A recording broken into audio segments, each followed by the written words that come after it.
يعلمون ختم الله على قلوبهم وعلى سمعهم وعلى أبصارهم غشاوة ولهم عذاب عظيم ومن الناس من يقول آمنا بالله وباليوم الآخر وما هم دينين قد أبنى الدنيا مع الأباسا إنما ربي في كنيسة براسة.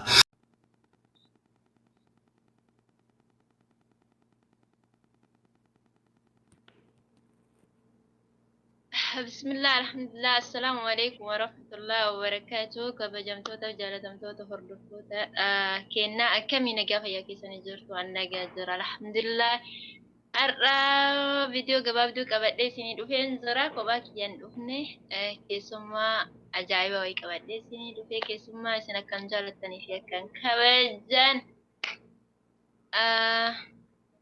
أمو فري فاميلي قالي سن qabadhe dhufeen jira amma firii galatoomii waamichi kiyya awwaattee mana kiyyatti argamu keetiif hedduu takka galatoomii siin jedha mee asumaan amuudhamoo nama biraatti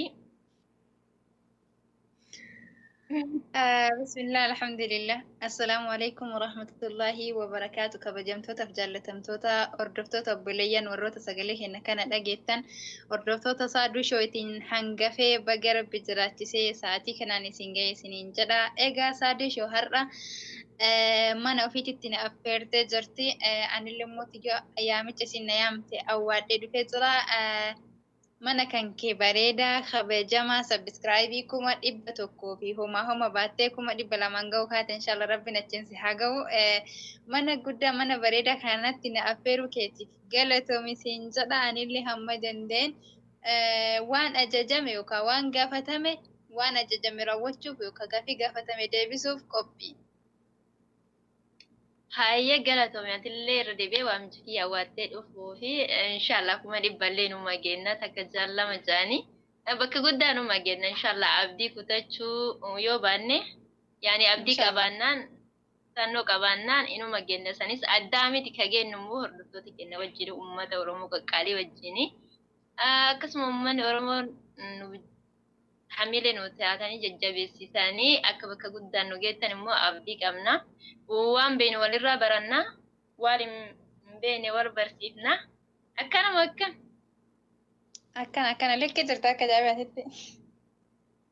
Hayyee galatoon sin jedhamu gaafii gabaabduu wayii gaafii san immoo dhibbaan dhibbatti kanaa deebifta wajjin qaba. Inshallah anillee abdii qaba inshallah yoo dhabelle ka akka suuta jettee kan hirrifannetti natti himtu abdii qaba. Amshir inshallah anillee gaafii cimtu sin gaafadhu gaafii malaaftu si gaafadha. Gaafiin kenna waa'ee amantiitiin wal qabata inshallah. Gaafii tokkoffaan islaamummaa keessatti dhagaa jirta?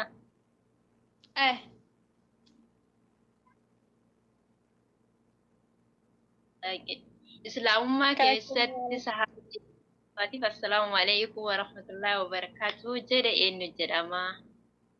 Sagaleen kee jechuu ture maal jedha? Hin dhagamu islaamummaa keessatti sahaaban yeroo jalqabaatiif assalaamu alaykum wa rahmatullahi wa barakatuhu jedhe eenyu jedhama?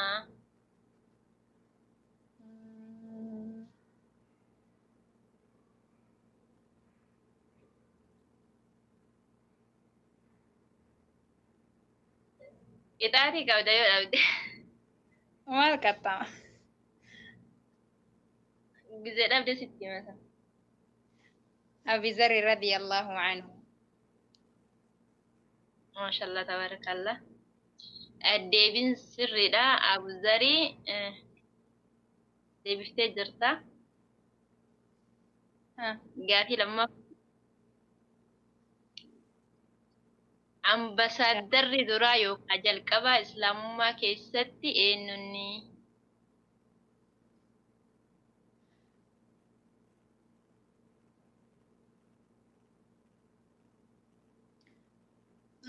Ulfaata kaa gaafiin yaa ilaahi kiyya. لا نرفع وهو موجين برني برا إن شاء الله يورم فتماني يالي لقى ربي مصعب ابن عمير. إيش ليه كلمتي؟ ما جت دي مصعب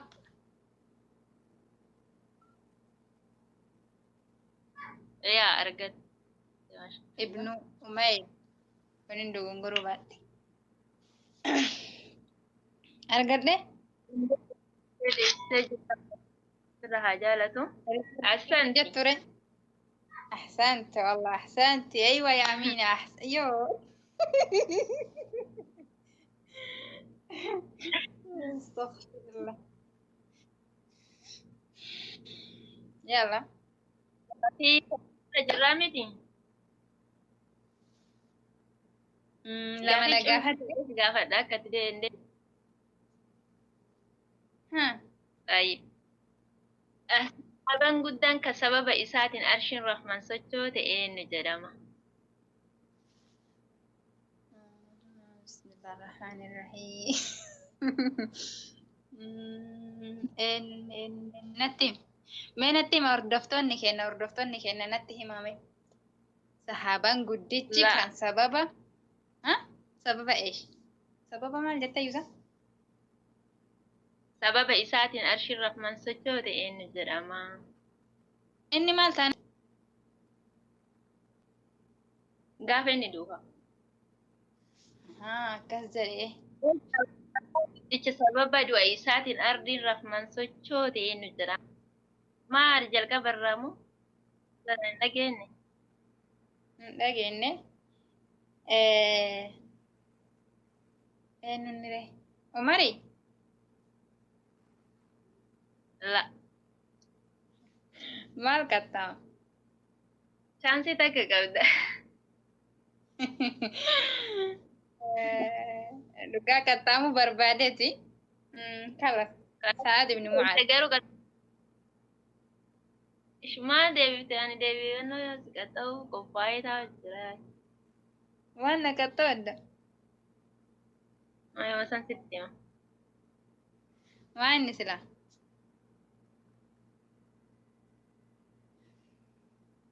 ni jedhama aarey طيب طيب حالتي خلاص مؤمنة قافت أنا هاتي مؤمنة عائشة رضي الله عنه يسد أولا رضي الله عنه وأرضاها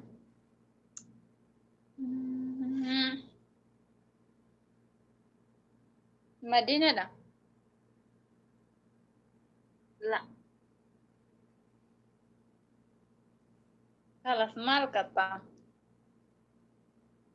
قرآن كريم سورة في ترى قرآن كريم إيه سورة في ترى مسا قالت إنسانو يا نيا إيكي قرآن ما يكنا شبكة لينك وقرآن كتكرا تلقان جرو ترى قرآن كريم أباني القرآن مالي كرامتي يو ديبس خلاص هو chance ديبس ممنوع هند ديبس أشي لا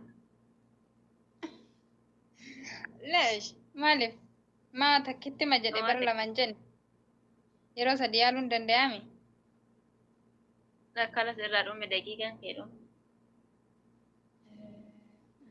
قالوا الحمد لله على كل حال بيكا وفقطة سيسيدوكا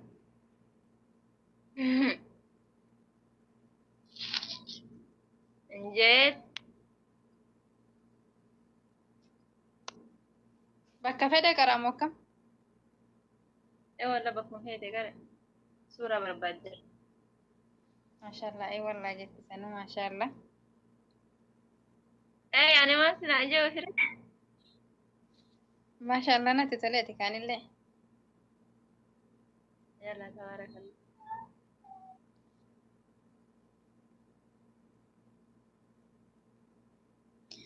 أعوذ بالله من الشيطان الرجيم إن الذين كفروا سواء عليهم أأنذرتهم أم لم تنذرهم لا يؤمنون ختم الله على قلوبهم وعلى سمعهم وعلى أبصارهم غشاوة ولهم عذاب عظيم ومن الناس من يقول آمنا بالله وباليوم الآخر وما هم بمؤمنين يخادعون الله والذين آمنوا وما يخدعون إلا أنفسهم وما يشعرون